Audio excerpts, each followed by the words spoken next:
Hi, everyone, and welcome back to another episode of Love Matters podcast, where we aim to ensure that all young people in the diversity get to enjoy their sexual reproductive health and rights. And as you know the drill, this week we do have a guest host or speaker guests with us today, and I'm going to let him introduce himself, tell us a little bit more about who he is, where he's from, and then we're going to jump right into the conversation. Where is from, as in from Nairobi? You're from Nairobi? I'm a county ama tunaongelea nini? Eh? Anyway, County, ushago, ancestor, your family tree. Anyway, name is Lee, Emmanuel Lee. Mimi Lee wacha kuwa ni sauti sexy. Ongea ni ile sauti tunakujua nayo. Mimi ni hustler tu wa Nairobi tu. Wewe ni hustler, very nice, very nice. Hata hapo ndio bali tunataka kuanza conversation sasa. Sasa ndio wewe ni hustle. Na hii Nairobi everything is a hustle. Right? You agree? Yeah, You agree? indeed. Indeed. Kabisa. Sex work is a hustle. Well, yeah. Why do you say well, yeah? Did you think about it? Is it a yes or no? Have I ever thought about it? Okay, no, vile umejibu. Oh, ni juu kuna time place tulikuwa tunaishi. Yeah. Ground floor. Kulikuwa na ground floor. Si tulikuwa naishi second floor. So ground floor kulikuwa na mamadam wengi walikuwa into sex work. So ilikuwa single room. Yeah. So walikuwa madam kaa watano. Kulikuwa na watoi watatu. I guess mmoja wao alikuwa na watoi watatu. So wote by 9 p.m. Kila mtu alikuwa na get ready kwenda kupiga shift. Alafu sasa hapa kwetu second floor kulikuwa na maneiba wangapi? Wawili. Mmoja alikuwa analetanga shughuli home. Kuna siku hakuna kucheza. Kuna siku bana na alikuwa na mtoi boy. Yeah, sasa kuna time tu wangekosana na ma customers. Sound effects. Bana wachana sound effects. Kukosana na customer. Yeah. Malipo. Unaona ule msemo ya trend Twitter alikuwa anapigwa mshipi. Yes. Na mafimbo. Yes. Hiyo design. Oh Lord. Na huu madam bana akwanga na filter. Anasema vile inakuja. Bana kama hujaifundishwa matusi ukiwa mtoto. Utajulia yeye. So vile umesema hivyo, hiyo ndo kitu imegonga kichwa. So sex work is work. Because literally ungesikia the pain kwa sauti wakati hiyo passage come through. Ungesikia hiyo pain. Amepinduliwa vibaya sana na unakata kulipa. Manze. Aish. Jai kuwa threatened kwa bibi yako kupigiwa simu bwana. Okay, I'm gay, so I can't know. I mean, anyways, now that we acknowledge sex work is work. Yeah? Nini sasa? Mimi I'm speaking my truth. I'm speaking my truth. Ni sawa tu. Unajua bana niliona kuna madam fulani ulijibu upuzi. Mimi kujiletea. Hadi nilimhurumia mahali alikuwa amekaa. Ukinikujia na ujinga ninakuonyesha mali yangu imefika. Please, do not be fooled. Don't be fooled. Mimi, when you come to my comment section, unilete nonsense. Utajua you also went to a public school. So, in that sense, now that we have acknowledged that sex work is work, right?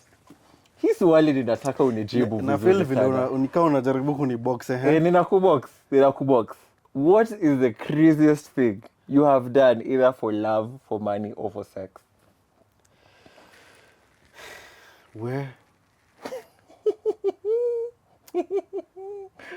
Umesema wewe ni hustler, so you have hustled in one of those three.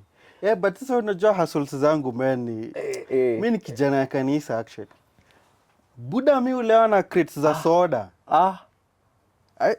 I swear. Jump scare.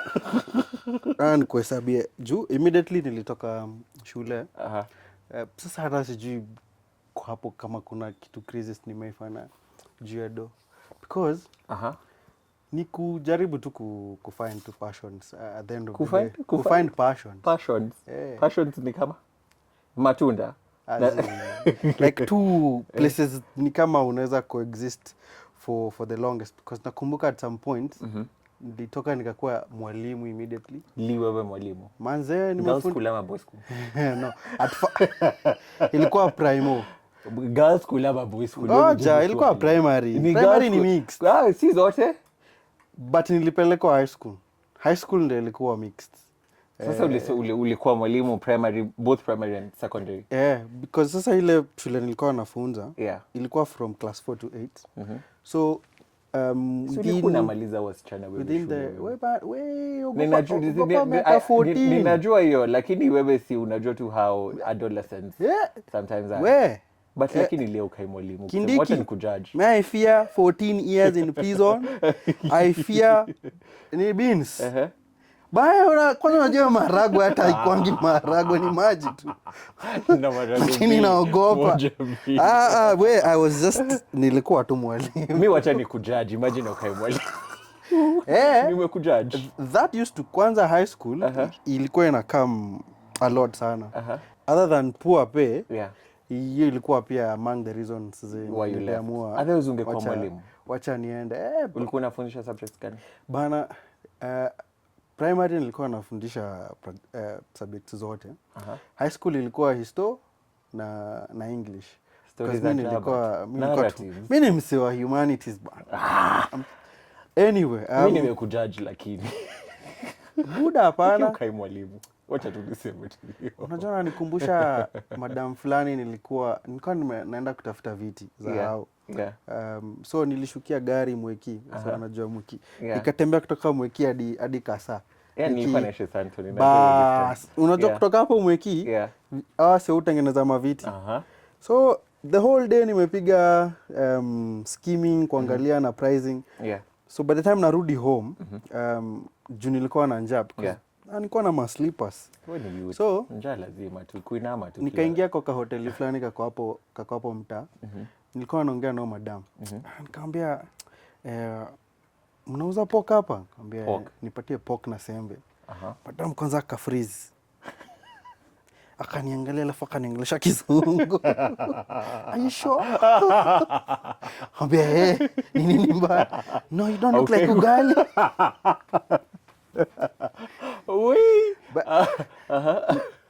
Unacheka hiki tu si funny. But they just lakini ukai pork na ugali. Sipendi hizo jadi job na ambionga bana, mimi sijui maisha ngumu ni nini. Bana hii mkono wangu imelima eka moja. Seven light skin privileges. Hakuna bana kitu kama hiyo.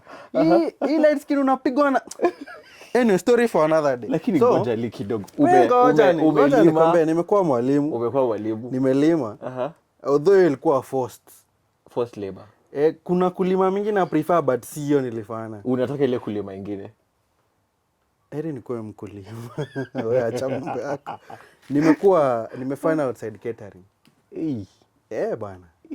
Kuna some point ilikuwa outside gigs na kuna some point kwa Kayole. Kuna hoteli fulani ilikuwa napika hapo Kayole. Walai. Pambo. Nimekuwa msanii. Msanii umefanya research box. Nilikuwa rapa. So ukiniambia nikuambia some of the craziest thing nimeifanya kuhusu do. Sijui kama for sex, what you've done for sex, for relationships, ikiingia hapo as well. Unajua sasa Ruel, sidhani kusana sana kwa sex mimi naweza relate. Because sasa in a relationships ni mimi uombwa, si mimi uomba. Wewe kazi ni kupeana tu.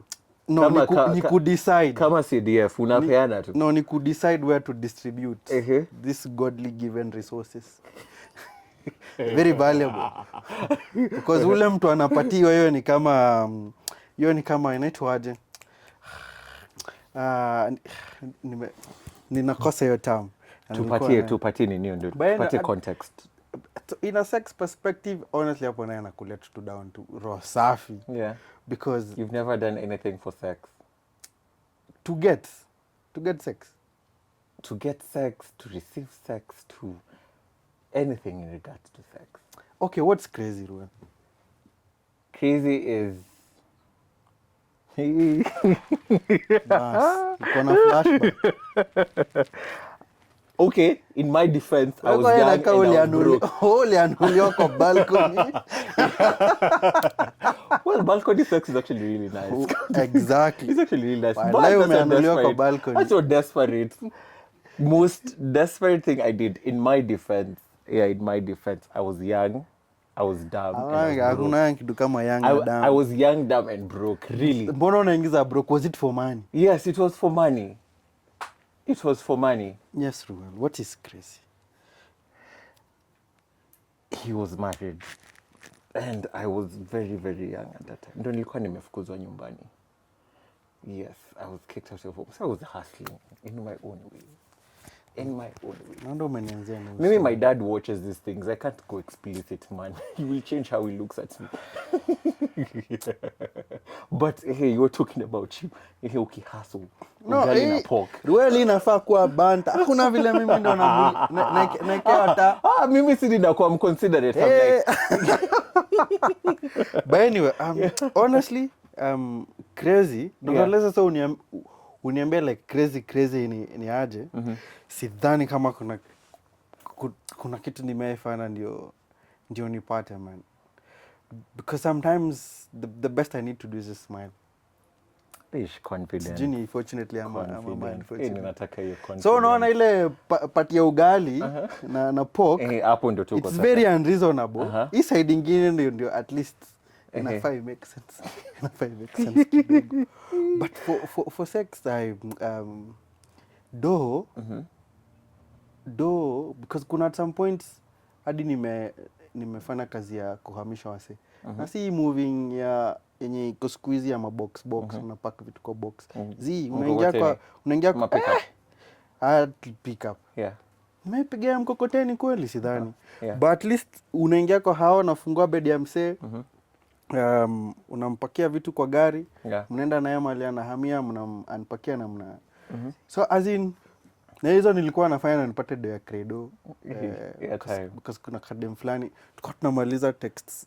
Unakumbuka zile 200 texts? 200 za 10 bob. Hiyo ilikuwa inaisha na like half a day. Mulikuwa mnaongelelea nini hawa? Bad dreams. Ako wapi sasa hivi? Mko pamoja? Sorry. So maybe I guess well, amen, sijui. Yeah, I think, okay, for me, one thing that I have done that I am terribly and always embarrassed about, especially when it comes to the things I have done for money. And, you know, sometimes it comes where people tend to look and see the finished product of who I am, right? The work that I do, the what's it called? The person I have become, people tend to see that and not the before me, right? So I think one of the things or the times, craziest things I ever did for money was I went to this place. My friend introduced me to this Mandem's, and of course he was married. And looking at that, to make it even more crazy, is that he was a man of the cloth. You know? Ni cloth wa side gani? Cloth. Yeah, hapa. Cloth ya hapa. Nako married? Yes. Ni Anglican. I don't know. Mimi hizi denominations sijui. No, kadho. Because mimi ni mkadho. Yeah. Kuko na hii, lakini at least kwetu hawaruhusiwi kuchumbiana. Sasa mimi sijui. There was a wedding band. There was the cloth. I knew he was a cloth. A man of the cloth. So halfway through engaging in sex, because at this point I was a kid. I think I was like, 18, 19. And I needed to, like, you know, get some sustenance, something to keep me going. So I guess maybe that is what's the embarrassing thing I did, because back then it was embarrassing. Right now everyone just sleeps with anyone. So are you at the point you were doing it? It was embarrassing. Yeah. Okay. It really was, because I was degraded. I was kicked out of home because of my sexuality. I was unemployed. I was homeless. I was without money, without any source of income. And I had to survive. Man's got to do what a man's got to do. The power of the booty. Yeah. What if it was me who was actually eating them things? Why was it? Well, in all honesty, That has happened before. Vaya unajua ni heartfelt story. Akaenda pa kwenda down the road. But unajua the reason as to why nauliza if it was embarrassing at that point, it's because it was embarrassing for me. Yeah, like at that point, it's because most of the times, and especially when you're young, many of the things that we do, and when we're doing them, we don't view them as embarrassing, and they're not as embarrassing to us at that particular point. It's when now we've moved towards the years, as in we've accumulated some mileage, and that's when you look back and you're like, that was my lowest. That was my lowest point. But in true honesty, it wasn't your lowest. It's neither's lowest moment, because what you're doing at that particular moment is you're viewing that perspective from whatever knowledge you've gathered now, and also owing to the person that you are now, who's well informed, blah blah blah blah blah blah, and also who now understands that there are more opportunities and there are ways that I can give out some skills here and there to make sure that I get something. It's with that perspective that when you look back, it becomes embarrassing. But if you just use the same perspective and the same experience that you were in at that point, my guy, it's not embarrassing. I mean, at the time it wasn't. At the time it was because I also had like my other whole friends who were actually adamantly encouraging it, but I knew that this is not the right way to make money. Like, I have nothing against sex work. I have nothing against sex workers, because we are all sex workers, whether we want to admit it or not. We just sell different parts of ourselves. So don't even debate it. That would don't. Funny thing, I can't. Exactly. Because mine actually is a very controversial opinion, because I say even the relationships that we have, they're very transactional. Exactly. Whether you want to admit it or not, we are transacting something, either be it companionship. So maybe for you it's companionship, and maybe what I am getting from you are the intimacy benefits that come with it. However you look at it, and if we were to simplify what relationships are, we're just doing a business, just that now the terms of reference that we're working with. Rules of engagement. I mean, manze ni ati wewe ukikuja uingie kwa hii hao at maybe 6 p.m. ama saa 3, ukiwa nje uniambie, ni the same two terms of engagement zenye ungepata kwa job mali unaambiwa ingia job saa 2 ama 8:30 am. So at the end of the day, it's true, ni vile sasa when now we project from the perspective to which it's being said, it now becomes triggering. Because sasa unajiimagine wewe kama muuza bidhaa. I mean, don't get me wrong. I mean, boys, and they call them bosses. Well, it's actually a selling product. What? What is a selling product? Boys' asses are actually selling products. Yes. That's a conversation we're not ready to have. Yeah. But it's actually a very, very selling product. And most of these older guys tend to prey on younger kids. So I know we're not talking about that because that's a whole other PG-13. But you see now where I think, embarrassment comes from is the fact that looking at that perspective, knowing exactly that I need to make money, and I know that this is a married man and he's a man of the cloth.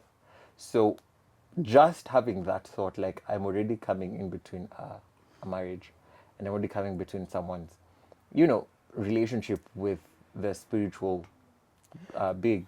So where that sense of embarrassment comes from. Like, I could have done this better, but instead I chose to break house, because tell me why the wife called me and was like, sasa wewe ndio co-wife. But unajua kitu funny na hizi marriages Ruel, which is very funny. Because there's no way a married woman who has no clue about the escapades of the partner can just call out of nowhere na ianzie hapo. Kitu pia nimekuja kunote because kuna some ninjas that have made passes of which passes to you. Yeah. I mean, you are attractive. Say thank you. Wewe wacha mambo yako bana. Mimi si nitakwambia wewe wacha toxic masculinity. I just told you look attractive. Say thank you. Sikukati. Say thank you. Sasa. Say thank you. Say thank you. Say thank you. Say where. Before we get there. Say thank you. Sikukati. Learn to take a compliment. I am not flirting with you. Bwana plus aina fun. I am not flirting with you. Say thank you. Ni mafuta ama ni jasho? Ngoja ruwe. Take a compliment. Say thank you. Hii point itapotea. Wacha ipotee. Say thank you. Atusongi. Why is it so hard for you to take a compliment from another man? Are you embarrassed?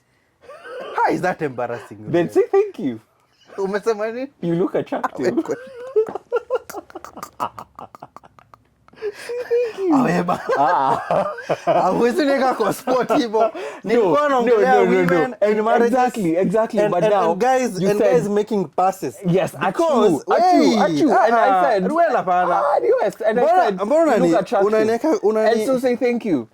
But for what? What if I don't acknowledge that as a reality? So unataka niseme you're ugly, ndio furahi. Maybe because that is my reality. No, but that's my perspective. From my perspective. So you should say thank you. No, it's you should say thank you. But why? Ndio tusonge. Just say thank you hata kama you don't mean. Now this is my embarrassing moment. Okay, hapo tunaweza songa. In my life. This is not embarrassing. This is not way bana. But very well. But hapo tunarudi. But gents, why don't you love compliments? Yeah, I don't know. Juzi nilikuwa na watch Shits and Gigs. And they had these two ladies on. And so one of the ladies akauliza sijui ni Fuhad ama ni nani. Whether James is the light skin. James is the light skin. Yeah. James, jamaa. Anyway, I have some theories. But anyway, story for another day. Okay. But anyway, so akauliza if they hug. And then the ninjas were like, yes, we hug. Which to me came as a surprise. Yeah. Because kuna mkiwa level flani ya badi. Yeah. Kuna vitu... But Lee, we have never even hugged. We are getting there. I force you for a hug every time we meet. You force me? What are you telling people? Where? What are you telling people? I force you. No. Heli wango. I force you. Sijaonekana hapa nje. No, I force you. You've never hugged me, Lee. You've never hugged me. Prove it. No, I have never... We nini sasa? Tuko evidence. Tunaongelea Shits and Gigs. Wanapeleka hii mambo sijui aje. Sawa, continue. Aya ngoja. Sasa, they said they hug. So these ladies were shocked. Same as I was shocked. Yeah. So akauliza if they cross arms. Alafu James akasema bana, this guy is too tall. To cross arms. So yeye anafaa ku cross arms. But ukiangalia vile pia relationship saizi na morph. I mean, guys are getting free in expressing. Except you. Well, it depends. Depends with where you are raised and how you are raised. Wewe hata hujawahi ni hug. Mara yako ya kwanza kuhug babaka ilikuwa lini? I hug my dad. No, mara yako ya kwanza kuhug babaka ilikuwa lini? When I've been hugging my dad. No, when was the first time? When I was a kid. Kid? Yeah. How been old? Hugging my dad. How old? Young. Like, how was it supposed? We've been hugging my dad for a long time. Bana, some of us, we've hugged our dads... recently. Like, but it's very fresh. Nani one time? Now. Mother? Now, my mom. Leo, yes, Leo. Mara ya kwanza? Hapana. No, mara ya mwisho? No, I hug, yes. Mimi hata sikumbuki man. Unaona sasa mimi nikikwambia you look handsome and attractive, say thank you. Because you're not used to compliment. I don't know how we have circled back to that conversation. Mimi mindset man. I seriously move on. But now that sasa tukirudi kwa conversation. Yeah, I was driving towards something. Yeah. There's no way these women don't know.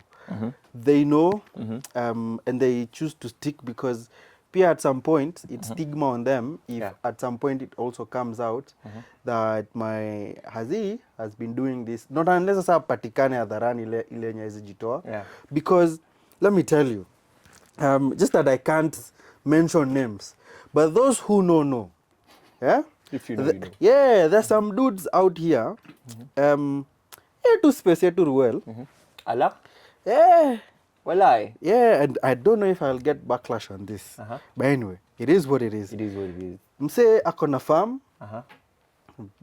Familia tu poa, man. Yeah. But zile passes ana make on young men. Mbona mimi adrive flats za mimi na mimi mimi sijui, maybe sasa fetish yake ama let go yake ni kuendea wale watu wanaona ni straight, so that anawa groom so that shit. Kwa hata nimekumbuka kitu kingine. Speaking of grooming, sijui kama umewatch Baby Reindeer. What's that? Because nimeongelea grooming. Ni movie? Ni series imekuja recently kwa Netflix. Because nime-mention grooming, because this is what the guy does. You're a young guy, very skilled, very talented. Because funny thing that pia nilikuja kunote, fuck, naweza kuwa najeka kwa moto hapa. You're not mentioning names, so whoever the shoe fits, let him wear it. But anyway, so jamaa anaendanga very skilled young guys, but with less opportunities. So wewe unapata like a platform where you can, work on your skills, you can, show what you can do.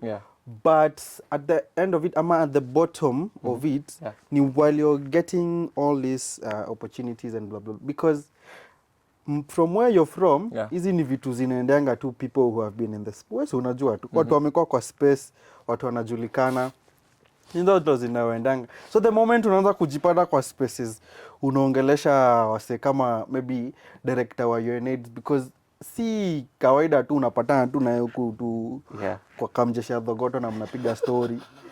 Unajipata kwa maybe wale wa kusafiri, wameanza kusafiri. So hapa umekuja na no strings attached, as it seems. So the more inaendelea, and no wonder nimekumbuka Baby Reindeer, kumbe it's like you're being groomed into something. And I don't want to mention Didi, but it's like you're being groomed onto something. And nimesema I don't want to mention. So with Baby Reindeer, ni msanii, alitoka alimove out from his hometown, akaenda to a city where it's just full of artists, mahali uko to London. And so ameenda kujaribu kuona if his comedy will, hit, ama will just catapult him into success. So anaenda anapatana na huyu jamaa before ana perform kwa some bar. Hakuna hadi mafans, hakuna nini. So huyu jamaa anakuja, wakishare hapa na pale, anaanza kuimprove skill yake. All of a sudden bar inaanza kujaa, anapata audience. So the moment huyu jamaa anaenda, ni kama ameenda na validation yenye alikuwa amekuja nayo. So watu wanapotea kwa pub, performance hazilipi vile ilikuwa inalipa. Then one day out of nowhere the guy shoots a text, anamwambia I am working on this film, come show me what you have. So akienda kumpelekea scripts, the guy goes through it, kidogo anajipata wanapiga drugs. That is the first time. Second time bado akienda ni kupiga tu drugs. So anamwambia you need to be free, let loose, vitu kama hizo. So ikiendelea hivyo at some point, after amepiga drugs, anaamka, ndio amerudisha fahamu, bana anapata spit kwa the groin area. But anajiuliza, hii kitu inaweza kuwa imetoka wapi? But unajua vile unajaribingi kutafuta some logical explanations of things. So ana let it in a slide. Bado anarudi tu, the same thing happens. Until when now the guy finally now like does it asa. Which honestly that is just trip. So amempiga ma laxative scars, what laxative ni kuharas ndio. I don't know, I'm not a doctor. Anyway, amepigwa drugs bwana, Some sedatives, but at least I know sedatives. jamaa amefiatu, Yeah. ameishia, amespace. The next minute anaamka. Yeah. Ako kwa groin, anapotea tena, the next minute anaamka. Anaambiwa before uishie tabidi uende bafu, but make sure umpiga shower na maji moto. So jamaa ameenda tu kuingia bafu, vile ameingia bafu, vileo maji moto iligonga mgongo. He knew something was wrong. Yani, yeah. You know, even as a guy, like, you can feel yeah. the pain. Jamaa aliruka. Yeah. Alafu, huyu jamaa anatoka tu from nowhere, anambishia, anamuuliza are you okay? Anampatia taulo. This guy had a girlfriend. Yeah. So ilibidi akae kwa huyo jamaa for like 3 days before they arudi home. Imagine after umefanya hizi vituko. Yeah. So unarudi home. Anyway, hiyo ilikuwa tu aspect ya grooming. Yeah. Na hii ni kusema some of these women, some know what is going on with their husbands or with their partners. And they are the enablers because pia at the end of the day, only a few of these men go for adult men ama men their age. Wase wanaendeanga tu boy and maybe no wonder unasema it's how on demand. Sijui kama ndio pana ndio hata sijui conversation imefikaje huku men, but now I hear you, and I guess from that story that you have given, I guess the embarrassing part would actually to just even come out and say, I got assaulted. Yeah. That shame that comes from experiencing such, you know? So, yeah. And that is not particularly also even inclined towards getting money or making money in a perspective. Because, you know, it also even makes you question who you are as a person. Because while this Jamaa takes us through his journey, after now the assault, ilimpeleka mahali hata sasa ajui what his sexual orientation is again. He doesn't know who he is from that incident. Is he the one who led it to that? Yeah. What vibes did he give for that person to, you know, think of him that way and end up doing that to him? Yeah. So does this mean that he's also gay? Does it mean that he's no longer attracted to women? Because at some point pia ana break up na demu yake because jamaa simami ba mashini imekwama na si Thank you, don't laugh, but yeah, I know. But like anajaribu ina and maybe also maybe it's dealing with the trauma of what happened. Of course, and you know now you can imagine imekuja damage everything. Yeah. Because now at the end of it all anakuja to find love na a certain trans woman. Yeah. And like it's hata by the time anakuja to confess about it, it's when he's performing on a show, and then just things just go southways na inabidi anakuwa na meltdown kwa pulpit. But now anakuwa threatened, hiki kitu inaenda kuambia wazazi, so anaamua kwenda kuambia wazazi wake before waambiwe na some other people. And then the dad also says, because alikuwa anauliza babake kama atamuona as a man, because that's what has because that's what has prevented him from speaking about it for such a long time, because ilikuwa like two years before I said. So babake akamuuliza, would you view me less of a man? And before it hits, why the dad amemuuliza swali, because pia the dad alikuwa assaulted when he was young, because pia alikuwa kwa Catholic school. Na hapo ndio pia afu unajua umenipeleka through this rabbit hole, because pia babake hakuwa anamhaga, kwa anafanya nini, because for him it was a way of presenting because at the end of the day there are different reasons as to why we show the way we show and how we behave and act around the people that are around us. So for him yake ilikuwa hiyo. Kwa hii yetu sisi hatujui. No, so I guess now the our conversation has taken a different turn. Yeah, right? Completely. And now that we're actually on it, and you're the perfect example for this. Ouch. Why do you find it so hard for me to compliment you? Why is it so hard for you to say thank you? Why is it so hard? Lee, no, listen. Lee, I have never hugged you. Like an actual hug. Yetu nakwanga ni bro hug, side hug. Na sina kwani si bana. No, why is it so hard for me to actually hug you? Like, unaona vile how I can hug Okun? You know I always hug Okun. Hadi I'm like, bana Okun ni tofauti. No, why? Okun is still a man, right? Okun is still a man. Why is it that how I hug Okun? Na kwanza Okun that is not even a hug, it's an embrace. It's an embrace. Bwana mimi nasikia joto. Why is it so hard I'm sweating, for me to hug you in a certain way? Because I understand that the dynamics. I'm a gay man, you're a straight man, right? I'm not flirting with you in any way. Which we get. Yes, I'm not flirting with you. I'm giving you a simple compliment. I say you're attractive, and you divert from it. Why is it so hard? Because then that's the conversation we need to be having.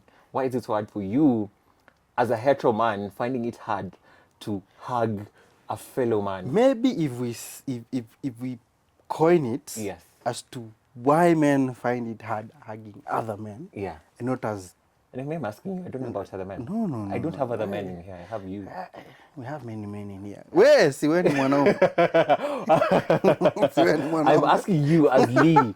Lee, why is it so hard? Wewe unaweza ni hug. No, wait well. Wewe unaweza ni hug. Why? Ngoja. Why? Buda, wewe unaweza ni hug. Why? No, for context, wamesema hapana. Two gents have said no. Amejizamisha ndani yao lapo. Yeah. So why is it so hard? No. Why? No, I need to understand why. Wait. Because they can't give us their opinions, right? No, they can. Why can't you? They can. Yeah. And actually, why is it so hard for you to answer? Why do you need someone else to answer it for you? No, he actually ni survey. Okay. What is that to let I will say what the answer. Yeah. Mbona isn't a hug? Why? It's uncomfortable, isn't it? Why is it uncomfortable? Exactly. Ngoja. Yeah. Buda unaweza ni hug. Umesema hapana, si ndio? Kwa nini? Na imagine iko tu hivyo tu. Why? No, because even let's remove the context of, you know, sexualities into play. Why is it so hard then for gents? Because why is it so hard for gents? Let me tell you, it's not. Why hugs are natural, man? It's not even. It's not even about sexuality. Yes, I know, but why? Haiko hata hapo bana. Then why? I mean, I want now your perspective as Lee, not as them. I want your perspective as Lee. No, they are contributing. Lee, watch because we all sharing the same reality. Every man is his own man. No, but experiences at some point can be the same. Experiences can be the same. Yeah. So how you all fuck is how to everyone all fucks. I don't know. Umepiga dog, si ndio? That experience is the same. No, everyone has dog, yes, but someone will last 3 minutes and another will last 15 minutes. It's all different at the same time. Yes, we're all doing dog. But it will depend with the arc. No, but Lee, it will depend with the arc. You're deviating. Why is it so hard for gents to actually now get to show emotions? Or to receive? Because literally what has happened, today I have complimented you. You have completely refused to acknowledge it. I have not refused. You have refused to acknowledge it. Well, what is refused? Lee, you're handsome. Wacha mambo yako ni nini ujama? Skia. Why is it so hard for you to simply say thank you? And I am not flirting. I mean, wait, I'm not flirting in any way. Wacha turudi mahali tulikuwa. You know, as you're growing up, and these are not things that you're taught. Leave me start a story. Hey, it's a story. Umeuliza swali. I've given you a compliment. I've given you a compliment. Yes. Ngoja. So, you know, and also when you're growing up, these are not things that you're taught. Hakuna mtu kuja, tunazitanga to the unspoken laws. Of just being a man and coexisting as a man in this world. Kuna tu vitu naturally aiko. So for lack of a better, if I hug you, so does that mean you're less of a man? That's not what I am saying, Ruel. If I give you a compliment, does that mean you? What I am saying is, it feels so odd and out of place when it gets to a place where you're needed to do that. And the key word, needed to. Okay, sawa. Let's put this in this context, right? Nikuja nikwambie kia tumedunga ni fiti. Isn't that a compliment? Well, no, it's a yes or no answer. Isn't that a compliment? It's a yes or no answer. Perspectives are abstract. No. Lee, it's a yes or no answer. Lee, hiyo kia tumevaa ni kali. Is that a compliment or not? It will depend. With the context. Lee, apana, it's a yes or no answer. You're saying it as a compliment. I'm saying nimesema kia tumevaa ni kali, and that's fact. The shoes you're actually wearing are good. Is that a compliment? A yes or no answer? No stories. Yes or no? For yes, the context of this conversation? No. Yeah. Yes or no? For the context of this conversation. No, my brother. No.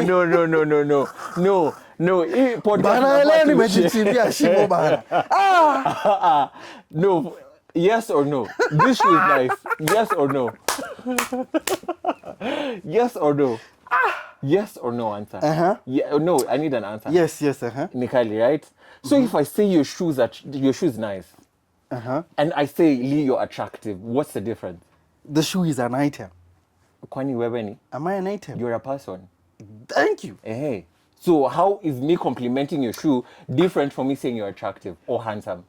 Well, the shoe... No, Lee. Wait. Hiyo mimi ninataka kusema. Sina kujibu. Haya nijibu. Well, the shoe has no the childhood background that I have had.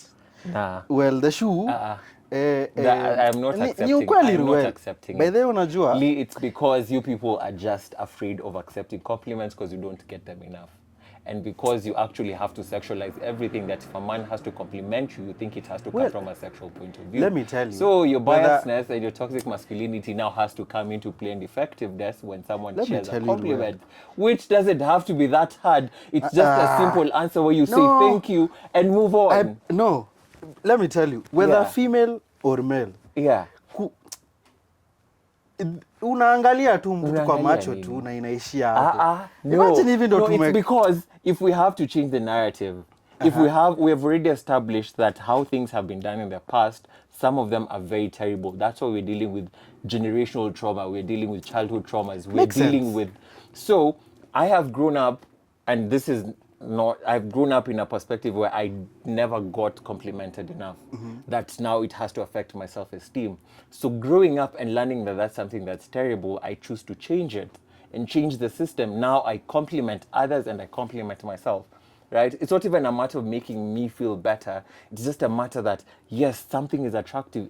Say something is attractive, right? By you accepting it, it doesn't mean that you're changing anything or any perspective But why would you think me refusing to accept it, and I put quote marks on the refuse, means I think it will say something else or perceive something else? You're handsome. No. I know. You're handsome. So how does that make you feel? Well, maybe now to your statement, but maybe mimi nimezoea kuisikia to the point it's no longer news. Watch a pride, wewe. But no, because the thing is, we need to understand why is it so hard for gents to show emotion. Why is it so hard for gents to accept compliments? Which is what I was answering. You're not answering. You're deviating. You're deviating. Because you're putting other people on the spot, right? For an answer where you as an individual need to answer. But you know why, Ruel? Yeah. Because we all share the same realities. Which is it's just an unspoken law of some sorts. I go. Now, why? Because I do it. I compliment people. I tell people you're handsome. I tell people you're beautiful. But you know, it doesn't even come from a sexual point of view. Exactly. But Ruel, you know, it also doesn't mean anything. If maybe guys don't want to express in that way, it doesn't. You don't have to express it, but acknowledge it. But what a simple thank you would suffice. But what is acknowledgement, Ruel? Acknowledgement ni kukubali. Mimi, So no, okay, you see, I'm not even enforcing for you to go and compliment others, right? but you're No, enforcing, listen. I acknowledge. Yes, What if it's not a reality I share? go with it. Because it's, what do you want me to say? If I say you're ugly, would you accept it? Yeah, I'd gladly say. Why yeah. is being ugly acceptable, but when I say you're handsome, not acceptable? Wait, one. Hey, why? Because they're both compliments. Awana mnagadi. Well, They're both compliments. You're ugly, you're beautiful, or handsome. It depends. On? Because for me, whether it's not kidogo, depending. scare well. Ini reality ya mambo. Me change. Whether female or male, Yeah. kwanza kwangu, mi nitakuangalia tu. Yeah. Because at the end of the day imekuja, Yeah. imegongea tu hapo as we move. Personally. You need therapy, man. No, it has nothing to do with therapy. Maybe I've just had a happy childhood to the point that this is so obvious to the point it doesn't sound or seem like news. Yani mi nimezoea maybe kuambiwa hivyo to the point ukiniambia I'm like moving on swiftly. So Just say a simple thank maybe you. kunae anakosa kusema ama anakosa ku acknowledge because of some deeper rooted issues. Yeah. But kwangu you also have deeper rooted issues. It just hits a wall. You have deeper rooted issues as well. Me nimekujudge. Ni I know sawa you're not tu, supposed to judge, but nimekujudge. Hapo nimekujudge. Hapa naye leo bana Ruelo umenichemsha. No. Nimefeel bana ni kama nilikuwa ni kama nimekuwa kwa hot seat. Kwa nini sasa? But of which because actually then, and if there are guys who are watching this or who will watch this, I mean, you can also share your experiences. Maybe the point where you first hugged your dad, if ever, and I'm using the word if ever, the point where you first hugged your dad. Yeah. Now, other than family, maybe brother, kuzo, the point where now you hugged your male friend, ama your closest male friend. Yeah. The first time you did, if ever. Yeah. Because mimi, like the boys that I hang out with, hakuna mahali imefika. Tumekumbatiana man. Bana ni story for another day. Hata kama mnajua mnaenda kuonana 6 months later. I am a hugger personally. But sasa you see, mtu kama mimi, kwanza I just don't like physical touch. Kuguzwa. But yeah, but I always ask people before I hug them, are you a hugger? So if someone says yes, I hug them. If someone says no, I don't. I don't force it on people. But wewe nani nda kuforce? Kwa nini kwanza wewe ndo uko na agenda sasa. Mimi sina agenda. Wewe ndo uko na agenda. Sina agenda. Kwa nini? No, I'm forcing it specifically. Umesema vizuri sana. Yes, you ask people whether they are huggers. Yes. But it's because you live personally, yako ni kukataa. Hakuna yako si ati you're not a hugger. I am not a hugger. You blatantly nikisema I am not a hugger inatoka vibaya. Mi wasihagiani. You see where your mind just went. You see where your mind just went. Well, is a hugger. Wewe akili yako you are a hugger. I am a hugger. Wewe ni hugger. Yes. Hii hugger. Si ndio unafikiria hii hugger. You nasty ass mind. That's why you can't take a compliment from another man because you think it's just so sexual. Yeah. So Lee, mimi ninakupea assignments. Go hug one man or even your dad then. That's not sexual. Alright? Bwana Ruel. That's your dad. Utaona hizi vitu kwa hiyo comments. Let me tell you, there are guys who hata wacha sisi wenye ni circumstance ndio zilitufanya to hug baba zetu. The guys out here and maybe even hata kakasungura maybe anaweza rukia hii conversation because kuna time alitoa ngoma ya babake and pia kina rate hiyo story vile imekuwa. I mean, let me tell you, these are realities of men out here. To some, yes, there are maybe deep-rooted issues around it. But overall, I mean, idalingana pia na cultures. But from the men I've interacted with, especially in Africa, it's just not within the code to which we operate with. And I know there are many people kama wewe wenye wanaweza kuja na backlash ingine kubwa, but at the end of the day it's the truth. Because kuna jamaa unaweza enda bana kumkumbatia bana upate kumbo ingine hatari. Bana ni keyo ingine immediate umejiitishia. Hiyo ni left. So at the end of the day, in the men, and you know there are a lot of unspoken laws within the manosphere. Within life generally as well. So which you see, for some it's very difficult to explain because it's not like someone told you that this is how we behave or this is how we do things or this is how it works. No, you just found yourself in that. And I know maybe sasa kina psychologists na maybe behaviorists, they might have a deeper explanation or theory around it. But for men, it's just there. Some you can explain, some you can't, because it's like it's deep rooted, deep within, that this is not something that I would go for in a default setup. I mean, circumstances can push you there.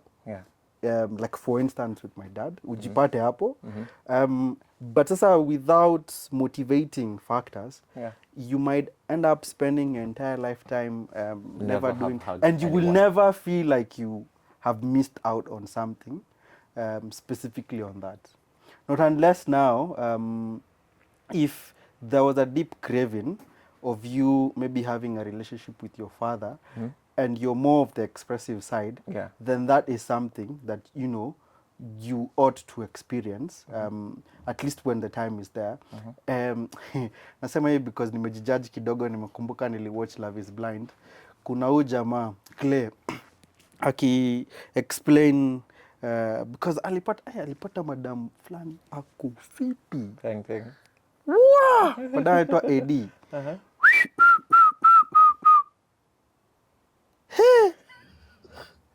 Anyway, are you complimenting Cleo the madam? Awe acha mambo yako bana. Anyway, so Clay bana wamepita hiyo pods. Chuko watch Love is Blind. No, I haven't. Woo! Hey. Anyway, asa wanakwanga na period fulani ya pods where you get to know each other without seeing the other person, so that they just trying to assess if love is truly blind. Whether you can fall in love with someone without ever seeing them. So jamaa me connect na madam, and then ultimately ndio muonane, you must propose. So the guy goes on one knee, proposes, alafu wanakuja wanapatana. But sasa now when they're going to live together, because now after the pods you need to live together, so that you also now test your compatibilities and all those things to see if you match. Huyu jamaa kila time anashinda akisema anaogopa cheat, anashinda akisema anaogopa cheat. Because sasa akigrow up, babake alikuwanga anaendanga na kupiga ziara. Because maybe alikuwa kama mask. Because you know how unaweza leta ni witness ama ni wanajitanga aje ukicollaborate kwa accomplice. Vile sasa maybe yeye ndiye alikuwa kama msee anaficha white. So yeye aliishi akijua babake anafanya hizi vitu na anaenda na yeye, of which mamake alikuja kujulia kwa hiyo show. Like that is way later vitu alikuwa anafanya akiwa mdogo. Sasa na hakuwaya wamefika na babake mahali wamehave hiyo conversation, yet tunaona that is a dent that huyu jamaa ameibeba throughout the years, imekuja imeaffect mpaka potential marriage yake, because alikuwa afike kwa altar, alikuwa asema I do, but in the 11th hour the guy said no, he can't do it. And the main reason was because of what used to happen with the dad. Buda anaenda kupiga shughuli yako hapo tu kufichia mzae white. But sasa ilikuja kumuaffect because sasa anadhani pia eventually atajipata hapo, because alikuwa ameidolize babake. Babake was like the epitome of the masculine in his life. So kama yeye anaweza fall into such temptation, appear into such deeds, who am I in the face of this world?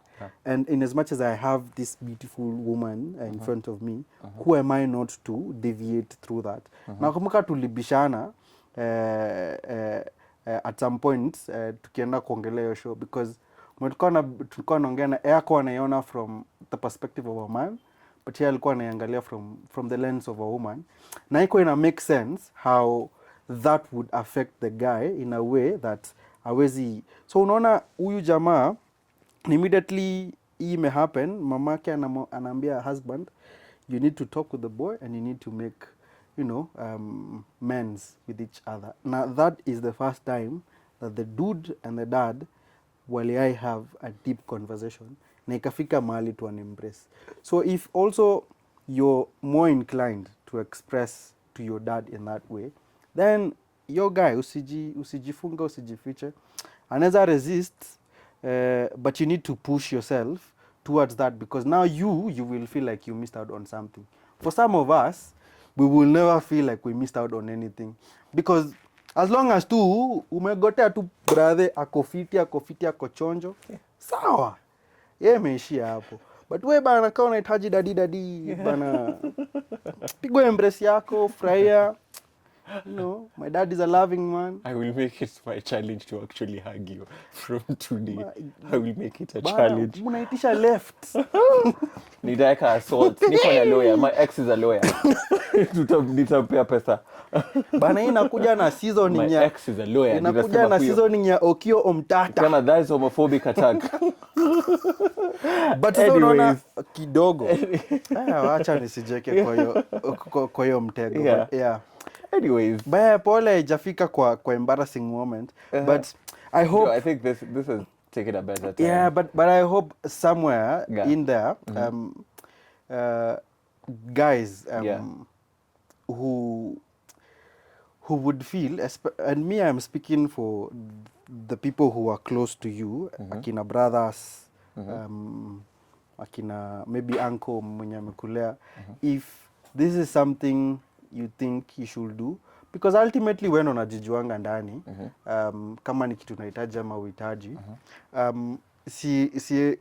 siwezi advice uifungie, because at some point, especially when, because these opportunities pia will come through, especially when you knew you could have taken the opportunity, and express that to that person, please do, because otherwise inafikanga tu mahali hapa ni inabidi tu sasa ututole ngoma kama kakasungura, man. Yeah. Well, it is what it is. Yeah. Anyway. But those people who should be embarrassed, are the adult men going for naive kids. Young men. Yeah. Because your kids hata hatutafika, because that's our whole pedophile. Yeah, because that's pedophile. A different story. Yeah. Baya. Na hapa, I mean, we call it for what it is, because pia ukifanya vituko zingine, man, ukipokea left, roho safi, because pia ni police case to some extent, so ukipewa ma left zako tu zichukue, enda home, ambia bibi nilipigwa na wezi. Nilipigwa na wezi. Utaambia aje bibi yako, bana, nilikuwa nimeona jamaa fulani, nikamwambia ni aje, akanirarukia bana. You can't. Li tunafunga show sasa. Tunafunga show. Anyways, gents, in the conversation, tell us why it is challenging for you to accept hugs or to accept compliments from another gent. Why is it so hard for you as a gent to accept a hug or another compliment from another gent? And this has been the Love Matters podcast, where we aim to diversify and give light to all young people living in their diversity, a voice, and for them to explore and prosper and thrive in their sexual reproductive health and rights. I'm Roy Lokeo, and this is Love Matters podcast. Until next time, goodbye, koheri, adios, obrigada, ciao. Love Matters. Open, honest, sex friendly.